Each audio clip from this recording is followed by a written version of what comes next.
Assalamualaikum warahmatullahi wabarakatuh. Halo semuanya, selamat datang di video ini. Di video kali ini saya ingin memenuhi tugas dan mandat yang diberikan oleh dosen saya, yaitu Bapak Rudi Sanjaya, untuk mempresentasikan kepada Anda semua tugas dari kelompok 7, yaitu interaksi sosial dan investasi. Sebelum mempresentasikan tugas yang ingin saya jelaskan, izinkan saya memperkenalkan diri saya terlebih dahulu. Perkenalkan, saya Ferdian Juan Tua Manalu dengan NIM 221010505355 dari kelas 06 SMJ 011. Langsung saja kita mulai, teman-teman. Anda siap untuk menambah wawasan baru? Interaksi sosial dan investasi.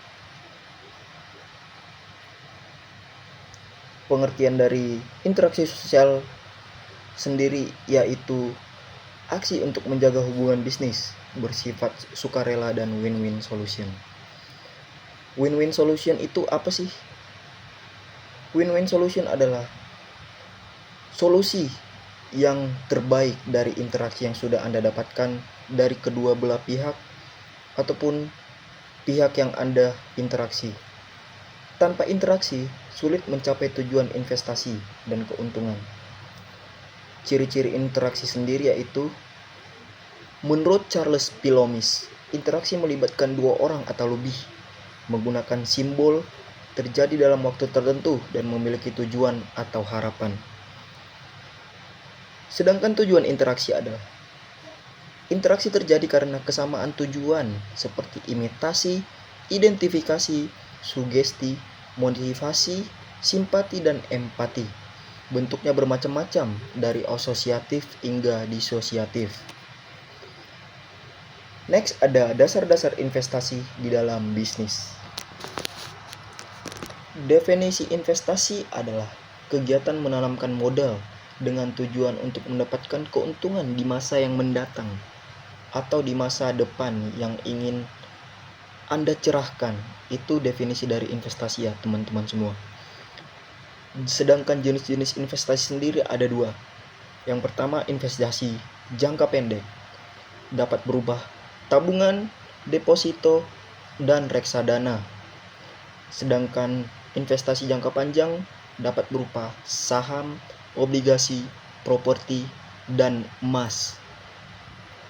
Tujuan dari investasi sendiri yaitu menjaga nilai kekayaan dari inflasi, mendapatkan penghasilan pasif, dan menyiapkan dana pensiun atau kebutuhan masa depan. Jadi tujuan investasi adalah, jika Anda pensiun ataupun sudah tidak bekerja lagi, maka ada modal yang Anda dapatkan di masa yang akan mendatang, seperti jaminan untuk dapat meneruskan hidup. Itu contoh atau tujuan dari investasi, contoh kecilnya.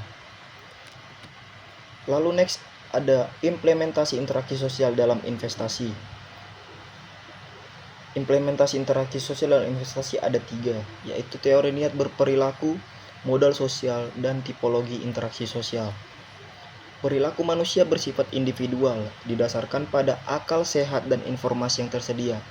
Konsepnya mencakup sikap berperilaku dan normal subjektif.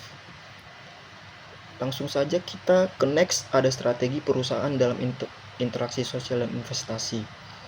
Strategi perusahaan bisa didapat dengan saya beritahu ada 2. Yang pertama, give economy. Give economy yaitu transaksi ekonomi didasarkan pada interaksi sosial dengan peran individu dan perusahaan dalam komunitas sosial melalui pendekatan embeddedness. Yang kedua ada fostering sustainable dan development. Kepemilikan modal untuk bidang sosial yang menjadi perekat yang mampu untuk menopang dari sebuah komunitas besar yang dibentuk agar bisa maju bersama-sama meningkatkan pertumbuhan. Lalu ada kepercayaan.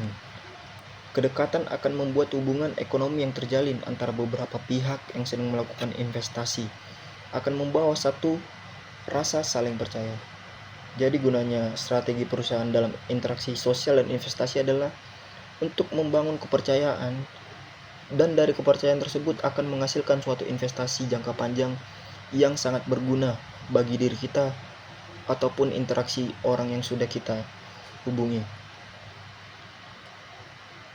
Dari poin ini juga bisa disimpulkan hubungan personal yang makin terjalin erat dan jaringan sosial yang luas serta konkret. Interaksi sosial dan perilaku keuangan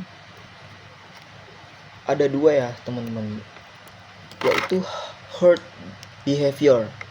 Seperti mata kuliahnya, interaksi sosial adalah sumber herd behavior, mendorong investor mengikuti tindakan investor lain dan meniru keputusan investor di kelompok dominan. Lalu ada faktor eksogen.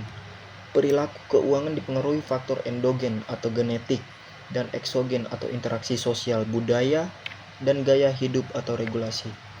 Studi perilaku keuangan dilakukan pada dampak interaksi sosial, teman-teman. Ya, sekian dari presentasi yang bisa saya sampaikan. Dari kesimpulan yang bisa diambil yaitu interaksi sosial memainkan peran penting dalam investasi dan perilaku keuangan. Memahami dinamika ini dapat membantu kita membuat keputusan yang lebih baik dan mencapai tujuan keuangan yang berkelanjutan. Langkah selanjutnya adalah terus menggali topik-topik penelitian yang relevan serta menerapkan strategi yang bermanfaat. Menguatkan interaksi sosial untuk mencapai kesuksesan dalam investasi dan bisnis. Jadi kesimpulan singkatnya adalah perbanyak interaksi dan perbanyak investasi. Gunanya adalah untuk menghidupi kehidupan jangka panjang. Sebagai contoh, jika Anda tidak bekerja pada hari ini, tapi jika Anda menanamkan suatu investasi, maka kehidupan Anda di masa pensiun akan lebih terjaga dan lebih terjamin. Sekian dari kelompok 7 penjelasan dari apa itu investasi dan interaksi. Sekian dari saya. Terima kasih telah menonton video ini. Terima kasih Bapak Rudi Sanjaya. Sampai jumpa lagi. Terima kasih.